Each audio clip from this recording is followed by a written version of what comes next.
Carson, some difficult news with Dennis's father. How do you kind of lend your support, but also kind of keep the focus on Thursday?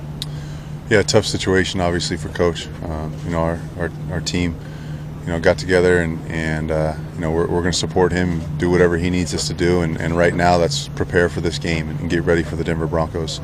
But our thoughts and prayers are with he and his family right now as they're going through this. In terms of the short, what's the toughest part of this preparation for the short week Thursday game? The toughest part, there's a lot of tough parts to it. Obviously, just the recovery from playing a physical AFC North team and a team that runs the ball a lot, and just the wear and tear from that game. And playing against a really good offense and a really good defense. I mean, they're top five on both sides of the ball. They do a lot on defense. They bring a number of different pressures, and on offense, they're just really good. So, obviously, preparing for an opponent like this with a short week is you got to take advantage of every minute you have. You got to get extra reps. You got to get extra film study in and try to get as prepared as you can for Thursday. If there's a hole in their defense, where is it? There isn't one, and we've looked. It's a very solid group. They cover well on the outside. They pressure the quarterback. They're very good against the run.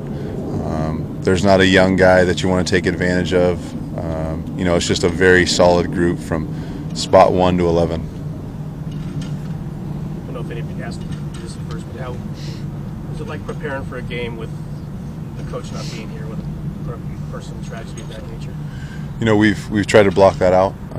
Coach Knapp stepped in and filled in, did a phenomenal job, and really, took charge of the meetings the way that DA does, and handled practice the same way DA does. It's a challenge, but we understand. He just needs some time away and a chance to be with his family, and what we need to do for him is prepare, get ready to play this game, and focus on this game, and be as prepared as we can in a short amount of time for when he returns. Did you ever meet his dad? Did he ever introduce him to you? No, never did.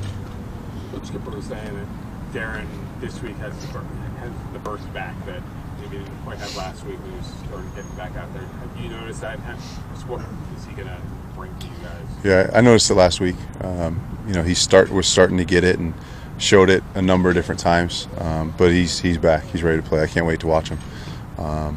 He brings a chance for Marcel to get some rest, because Marcel's been getting a ton of reps, and obviously an explosive element to the game that he has, unlike many other players in this league. He's a lot faster and quicker than most backs are. But getting Goody back is great too, because that's another change up for us. Because it's not like Darren's going to go in and get 50 carries. I mean, he's got to work his way back into this thing too, and having another guy on third down to come in like Goody and kind of spell everybody gives us some more rest at that back. The running game's been a lot more consistent the last few weeks. It's exciting to see what now with the blocking getting going and having Darren come into that situation. Yeah, we're very excited. I can't wait to watch him. We kind of were working through a lot of things when he was healthy, in a new scheme, and got a lot of guys doing a lot of different things that they haven't done in their careers. But now with as many games as we have underneath our belt up front, getting him back is going to be a big bonus for us. Is the dynamic with Miller and Doomerville similar to kind of what Manning had in Indy when they had Mathis and Freeney? I mean, in that two pass rushers of that ilk. Different. A lot of people don't realize Von Miller's a linebacker, and he's not in a 3-4 scheme. I think that's kind of something that unless you really know football, a lot of people kind of skip over. He's a guy that covers tight ends, a guy that covers backs out of the backfield and rushes, and on third down, he's in a 2-point stance rushing the passer as a defensive end. So, Dwight was in a different scheme. He was always in a 3-point stance and had that spin move, and was phenomenal. And this guy might be better. 14 sacks already. Doomerville's been doing it, since he's been healthy and before he got that injury, I believe last year. But it's a really good combination, because the thing about, Von Miller plays a run too. People don't realize that he gets up in there and sheds blocks well, and at the point of attack is really strong and powerful. And he kind of does it all, and it's not just a pass specialist. It's a real difficult team to fall behind on because of their we know that from experience. you get behind them, they peel their ears back, and when they don't have to worry about the run, all the pass rush moves come out, and we've seen a lot of them. So it's important to do a good job with the clock and get your defense fresh and stay on the field and convert third downs and do all the things that you talk about every week. How's Daenerys responded to be taken out in game on Sunday? Have you seen differences? He seemed ready to roll today. I thought he had a great practice today. He seems recharged and ready to roll. Daenerys is very prideful. I know he didn't like what happened to him, and if anybody's going to bounce back, it's him because of the way he is and the way he's built. What were the discussions you two were having on the sideline after that shot?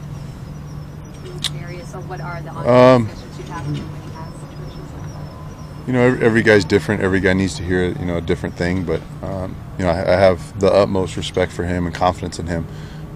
He's a playmaker, and everybody has a lull or a drop or a bad quarter, a bad game, whatever it may be. But Daenerys is going to respond. I know he will respond. Carson. Sorry, Carson. You're on pace to throw by far more passes than you ever have in your career. Is it safe to say that you guys haven't been as balanced this season as you wanted to? Oh, definitely. I mean, a number of reasons. The scores of games. The loss of obviously our starting tailback and then our backup tailback. And mainly it's probably mainly the score of games. Sometimes you get in the second half and you don't have the ability or you don't have the luxury of running the football. You got to throw it. Greg said yesterday that in terms of when you reach that line is very fine between getting some younger guys some playing time, and then what a lot of people don't realize is the teammates actually root for guys to get in and have a package of plays or whatever. For you though, as the quarterback, how hard is that to, I guess, root for Terrell Pryor to come into a game, or is it just kind of what happens in the scheme of things? That's just the game. I mean, you get to this point in this league, and it's part of the game. It's part of the business. You got to start figuring out if some of the younger guys can play, and there's no way to figure out if they can play other than putting them in a game. And I know that. I totally understand it. I know what's going on. That's just part of the job, part of the business. Carson, records aside, what's it like, going into a division rivalry game, national television audience on Thursday night at home? Exciting, very exciting. They're on a 7-game win streak. It's a division game. There's the past, the history between the Raiders and the Broncos. It's on TV. We're the only game on. We'll be ready to play. Surprised, I know you don't follow the guy, but Peyton Manning's had the success he's had, learning a new offense and coming off that injury. Not really. He's been one of the most consistent, players in this league at any position over his career. So, I'm not very surprised. So, success you're playing, the yardage is up, the time, the wins are not 21. In general, how would you assess? Anytime you play this game as a quarterback, it doesn't matter. All that matters is wins and losses. So, statistics are irrelevant when it comes down to it. All right. Do it, everybody.